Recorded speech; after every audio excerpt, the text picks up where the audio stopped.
Halo semuanya, Assalamualaikum warahmatullahi wabarakatuh. Perkenalkan, namaku Wode Citra Ferawati dengan NPM 03200186. Saya dari program studi Pendidikan Guru Sekolah Dasar Universitas Muhammadiyah Buton. Kali ini akan menjelaskan materi tentang evaluasi pembelajaran.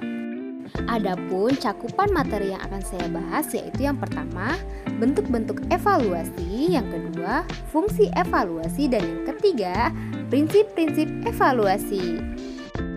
Tapi ngomong-ngomong, apa sih pengertian evaluasi pembelajaran? Nah, evaluasi pembelajaran adalah proses mengumpulkan, menganalisis, dan menginterpretasi informasi secara sistematis untuk menetapkan ketercapaian tujuan pembelajaran. Nah, teman-teman sudah tahu kan evaluasi pembelajaran itu apa? Selanjutnya, kita akan masuk ke pokok pembahasan kita. Yang pertama, tes subjektif. Nah, tes subjektif ini disebut juga sebagai tes essay atau tes examination. Yang dimaksud dengan tes essay adalah tes yang berbentuk pertanyaan tulisan yang jawabannya merupakan karangan atau esai atau kalimat yang panjang-panjang. Kemudian yang kedua, tes objektif. Nah, tes objektif sering juga disebut dengan tes dikotomi karena jawabannya antara benar atau salah dan skornya antara 1 atau 0. Disebut tes objektif karena penilaiannya objektif. Siapapun yang mengoreksi jawaban tes ini maka akan sama dengan kunci jawaban yang sudah jelas pasti. Tapi objektif terdiri atas beberapa bentuk, yaitu benar salah, pilihan ganda, menjodohkan, dan melengkapi jawaban atau jawaban singkat. Yang kedua, fungsi evaluasi pembelajaran. Nah, fungsi evaluasi pembelajaran masih berkaitan dengan pencapaian peserta didik selama pembelajaran berlangsung. Nah, adapun fungsinya adalah sebagai berikut. Yang pertama, sebagai sumber informasi bagi guru untuk lebih memahami karakteristik setiap peserta. Yang kedua, sebagai bahan pelaporan guru tentang hasil pembelajaran kepada kepala sekolah dan orang tua atau wali. Dan yang ketiga, sebagai tolak ukur keberhasilan guru dalam mengajar. Kemudian yang ketiga, prinsip-prinsip evaluasi.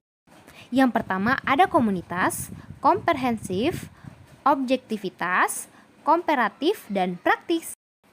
Yang pertama, komunitas. Maksudnya apa sih? Nah, evaluasi tidak boleh dilakukan secara insidental karena pembelajaran itu sendiri adalah suatu proses yang kontinu.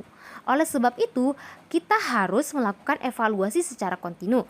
Nah, hasil evaluasi yang diperoleh pada suatu waktu senantiasa dihubungkan dengan hasil-hasil pada waktu sebelumnya, sehingga dapat diperoleh gambaran yang jelas dan berarti tentang perkembangan peserta didik.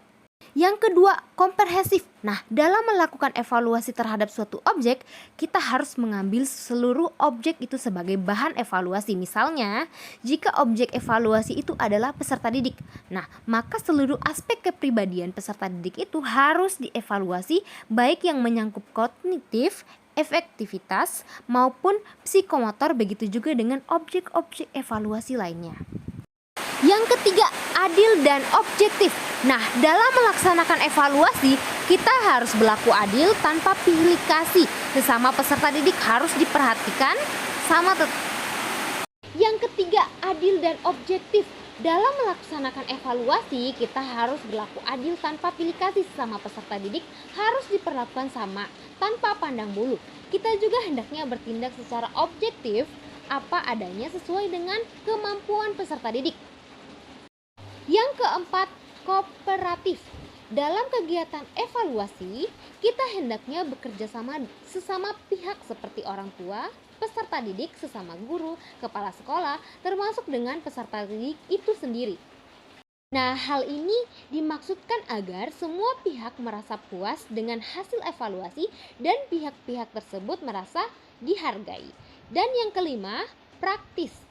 Mengandung arti mudah digunakan baik bagi Anda sendiri yang menyusun alat evaluasi maupun orang lain yang akan menggunakan alat tersebut. Untuk itu, kita harus memperhatikan bahasa dan petunjuk mengerjakan soal. Nah, itulah hasil pembahasan materi dari saya. Sekian dan terima kasih. Thank you for watching. See you next time.